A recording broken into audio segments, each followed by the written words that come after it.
Okay, in order to impose these pull them out of your back fucking pocket tariffs, you have to essentially rip up the WTO. And you know what happens when you do that? You have capital flight from the United States like no one's ever fucking seen before. I mean, we have a fiat currency, man, that is supported because people say America's not going to fuck with our money. Yeah. The second you say, we're going to fuck with your money, that money's gone, dude. And you're going to have a serious problem. It drives me crazy that they ask Bernie Sanders, they imply, the media does, that he's not realistic, even though he tells you exactly how he's going to pay for his plans. He's so specific. He says, look, I'm going to increase payroll tax by 6.2%, right? And here's the money that's going to go to the taxes, and here's the money you're going to get back from healthcare savings that you're going to get with my single-payer plan. And then these guys come in with their, I'm going to threaten to raise tariffs to 45%. Yeah. Preposterous, right? And then, you know, what Wes just pointed out, and every single thing that they said, Rubio, here's a good deal with Cuba. They immediately turn it into a democracy. They open up all their jails and release everybody. They hand us a guy that person that we've been looking for to get back all this time. They give me everything I want you know, and send me a couple of hot chicks from Cuba. Okay, that's a good deal. Yeah, that's a good deal for us. That's true.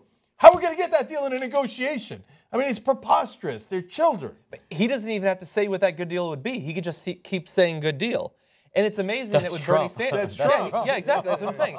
And with Bernie Sanders, if you say, I want everyone to have health care, I want all kids to be able to go to college, they first go for 90% of the time and say, oh, how would you ever possibly pay for that? And then they assert that wanting those things makes you like a South American dictator. Yeah. How dare you want people to be able to go to college or get the health care? So they hit you on the money, and they assert that you're Stalin for wanting it. But if you say that we're going to invade Iraq and take all of their oil, as Trump is saying, we're gonna antagonize every Muslim around the world, we're gonna blow up all these trade wars with China and the rest of Asia and the other developed countries, they don't question the economic cost or the policy most of the time. Because when it comes to anything involving, when it comes to anything involving the military or meddling in business abroad, there's no budget for that. We don't care how much money we spend on that. Have they ever questioned how much it would cost to do any of this rebuilding that they've said?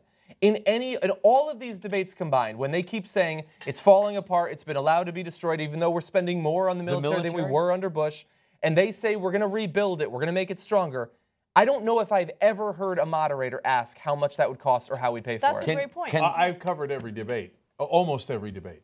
No, they've never asked the Republicans that. That's insane. And especially when you're talking about considering how much the military costs now, any rebuilding of it, you're talking about such a massive expense. I don't know what they're saying has been cut or destroyed or anything else. They don't say either. Obviously, we drew down all the activations from the Reserve and National Guard, which allowed us to drag that war out in Iraq forever. But at the same time, okay, they're like, we're going back to what we had at the end of World War II. Well, ships. At the end of World War II, it took a lot more soldiers per square mile to create a front line than it does today. Yeah. I mean, that's the effect of technology on war, is it takes less and less and less people to maintain a front line. And bombers and jets and ships. That's the reality of it. So if you say it's been destroyed, you have to say, how has it been destroyed? Exactly what's missing that was there before. Yeah. They say such preposterous things as, they invented the question mark. No, I'm kidding.